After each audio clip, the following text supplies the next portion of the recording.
Hey everybody, you're watching the Christiana 321. I am the Christiana, and I want to start a new series on AI, artificial intelligence, machine learning.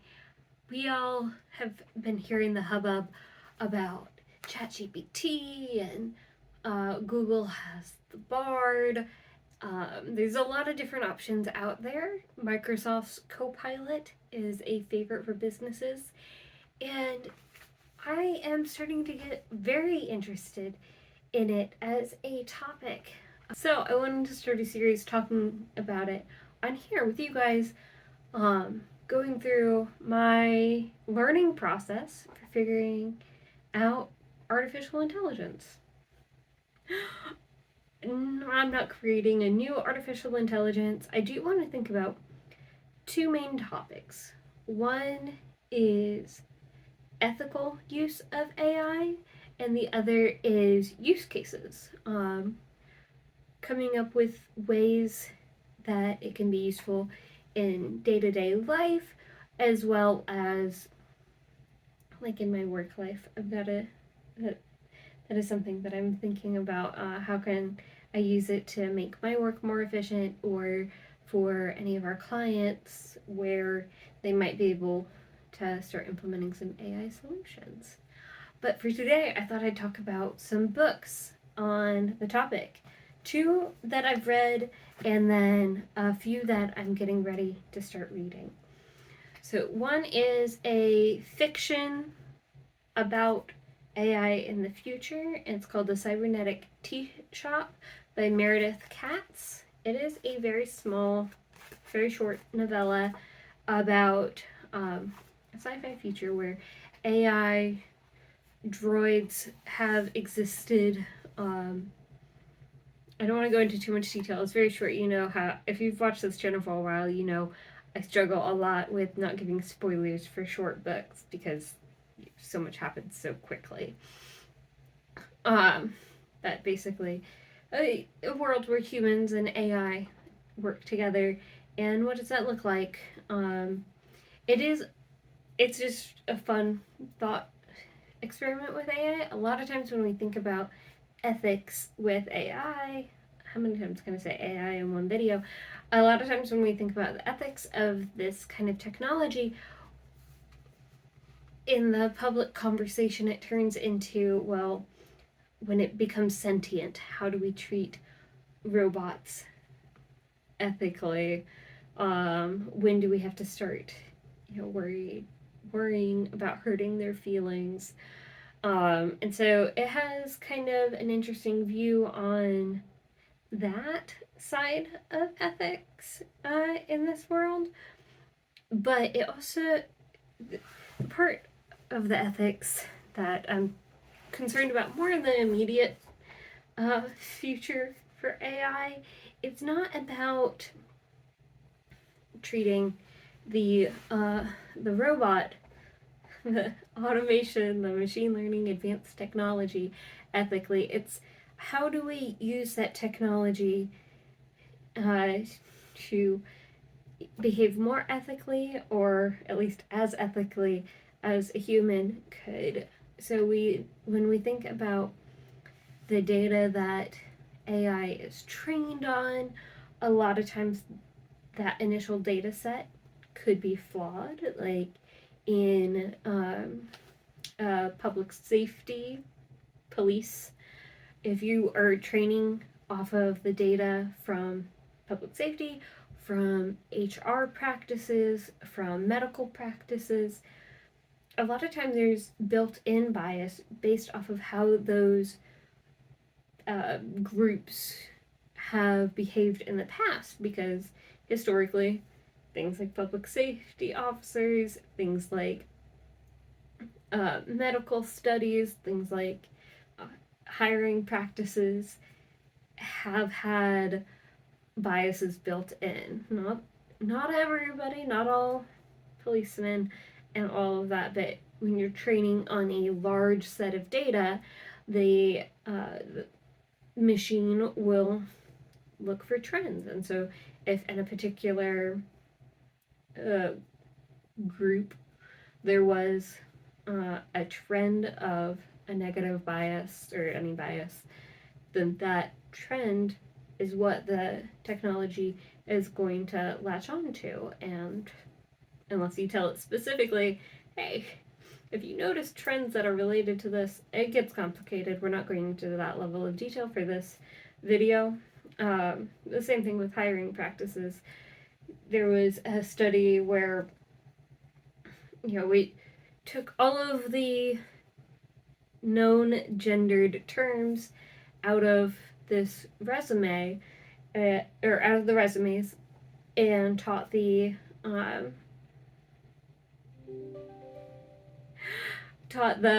computer based off of who we've hired in the past. Look for resumes that are going to be similar to those, but just without any of the gendered things. But the computer still picked up on things like the word waitress instead of waiter. You didn't hire a lot of waitresses in the past, so we're gonna hide those resumes, but give those a lower score. Or if there's a women's only school that never had anybody that was a successful candidate, because historically that company had only had male CEOs. It wasn't that the school was bad, it was just the hiring practice. So there have been different studies like that. Medical, depending on the study, a lot of medical stuff has been focused on the health of white males, but there have also been some very specific, very horrific studies where minority groups were used because the medical staff at the time thought that they would be easiest to take advantage of for a study where the human subjects were likely to suffer. If you want to hear about those, look at the Dark History podcast by Bailey Sarian. It's the messed up stuff. Any of the medical ones that she goes into. So if you're training on those and you're not alerting or flagging the biases that you don't want to proliferate, then the biases will proliferate. But that can be true not just for things like race and gender. It can also be a process changed. So in engineering, maybe we've got a lot of data that was done on an old process. Now we want to switch to a new process. This is getting a little bit out of ethics, but just speaking to how you would train AI. You don't want to train it on the data from the old process because we found out that there was a higher error rate, and that's why we changed to a new process. And so we want to just look at the data from the new process because we trust it more. So what's the data that you're having the machine look at? And I do use AI, machine learning, algorithms to kind of interchangeably sometimes. Sometimes they are interchangeable. I need to be more precise with my language as I go forward in the series, but I am learning where those definitions are. Anyway, so speaking of ethics, I do ramble. I also read Future Proof: 9 Rules for Humans in the Age of Automation by Kevin Roose, who is a New York Times author who's done a lot of research into how AI is being introduced into different companies and how really, there's a lot of opportunity for AI to make companies more efficient, but at the end of the day, humans need jobs. They need there is a need for purpose. So not everybody's purpose is related to their job or their career, um, but for a lot of people it is. And even if we had perfect machine learning and all machines or all of the jobs we can think of right now were performed by machines, people would still want to create, would want to do something, would want to feel like they are making an impact on the world around them. And so this book is about how we can focus the uses of AI to be what AI excels at, which is tasks that we have a long history, that we can teach the algorithm how to perform. It is repetitive tasks. It's things where we already know the answer and we just need that answer to be applied.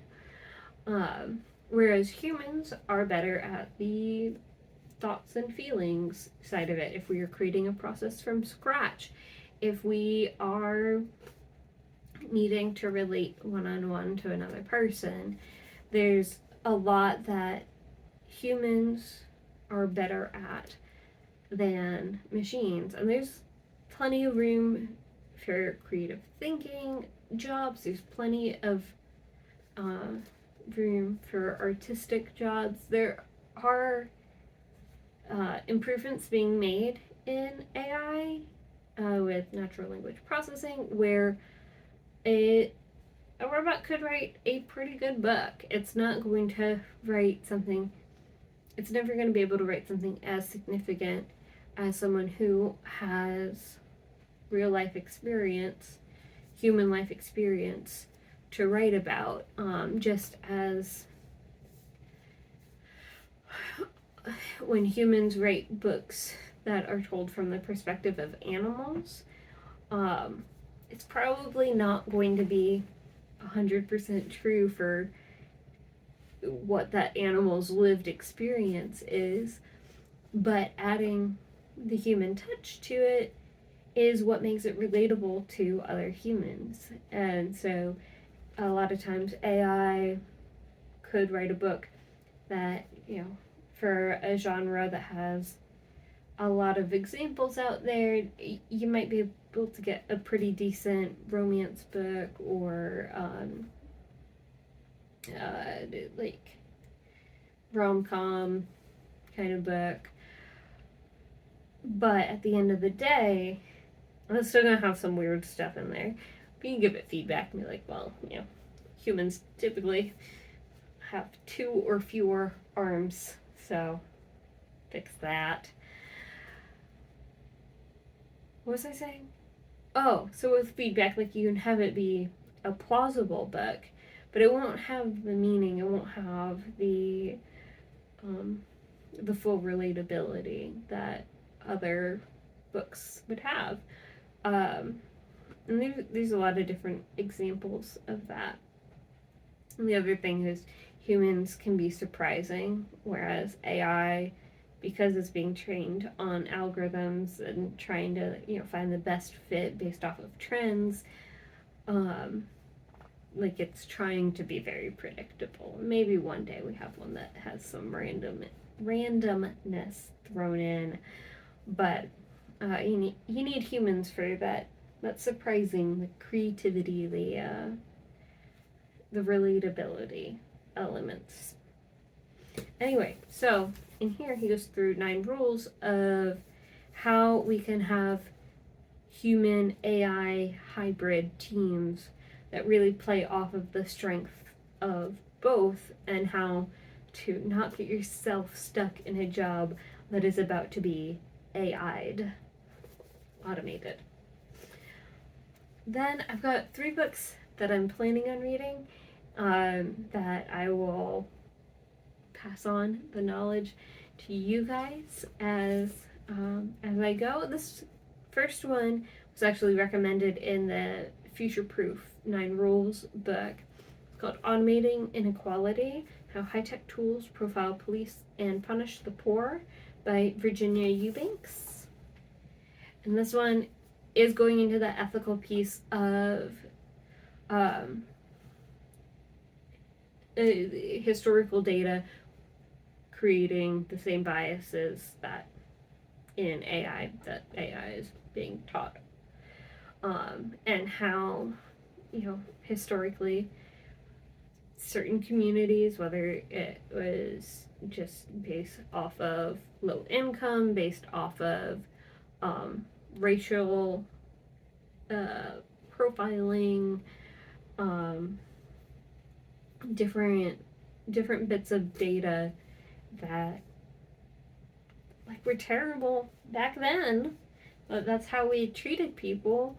If we teach AI, that's how we treat people, and that's how AI is going to treat people.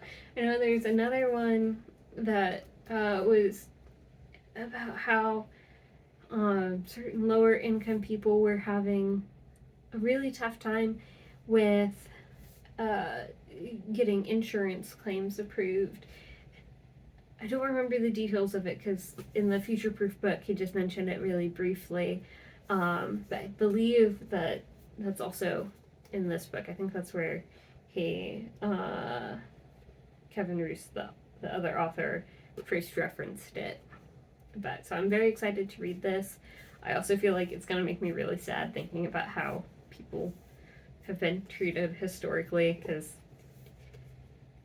it's sad. It just is. So looking forward to being sad about that and how we can prevent that in the future of AI. Another one is HBR's 10 must-reads on AI analytics and the new machine age. This is a Harvard Business Review. It's a series of articles or essays on AI analytics and the new machine age. It's a very new, in some ways it's a very new topic. We've been thinking about it, we've been using it for a while, but it has hit, it being AI, data analytics and automation, has really hit its stride in the last few years, where it's grown, advanced exponentially, which is something that we see a lot with the way that technology advances, especially computer and software technology in this century. Which we can go into a whole other thing about that. That was a topic of one of my engineering management classes, the way that technology progresses. Anyway, so there's not a whole lot of literature on the current state of things, just because it's moving faster than getting books published. So there's a lot of videos, podcasts, all kinds of different things that I'll also be consuming on the topic. But Harvard Business Review, I've been a member for them for a while. I've got a lot of their magazines on one of the shelves behind me. And I really enjoy their takes on things, just because, yeah, I do. Although they have published some things that I don't agree with when it comes to management. I do think that this will be very enlightening with use cases at work. So we'll see how that goes. And then this last one, we'll see if I talk to you guys about this one. It is admitting that I don't know very much. Machine learning for kids. I should have gotten the machine learning for dummies, but this one had cool pictures. So, and it walks you through building some very easy machine learning projects. So I am more interested in the ethics and the use cases and that kind of high level elements of it, but I need to be able to speak intelligently on AI models, on how some of these different elements work. And so I need to educate myself on it. I might end up taking some courses or just talking to people at work. There's a few people that I work with that are also becoming very knowledgeable on this topic. But so I decided to start with this machine learning for kids so that I at least have a basic idea of what I'm talking about when I go to talk to the people who actually know what they're talking about. You know, are you interested at all in AI and machine learning? Hopefully, if you clicked on this video, you have some level of interest. Some of the future topics that I want to talk about, I'm gonna try and have like a presentation, maybe. I've got this cool like blank space. But what excites you about AI? Have you used ChatGPT or any of the other resources out there yet? I have. Some of them are great. Some of them are strange. So I might share with you guys some of the stuff that I've seen, some of the prompts that I found really useful. That's one of the big things is, especially with where that these large language models are right now, things like ChatGPT, the Open AI, I think that's what it was called, Bard. Those are my two favorite. Microsoft Copilot. All of these are great. What was I saying? Oh, all of these are really only as useful as your prompts. So whenever you're talking to them, coming up with the right way to ask a question can really change how useful the response is. The same as if I'm talking to you guys or a person one-on-one. If I ask a question that's vague and they give me a response that I was not expecting, it's because I asked a bad question, or they might be dumb, or they might not be trained on the thing that I'm asking them. Anyway, if there are any specific AI type topics that you would like me to look into or think about, I would love to hear in the comments below, or just what your experience has been with it so far. I think it's really cool, and it's going to be huge very soon. It's already huge, honestly. Anyway, I've got some reading to do, so I'll talk to you very soon.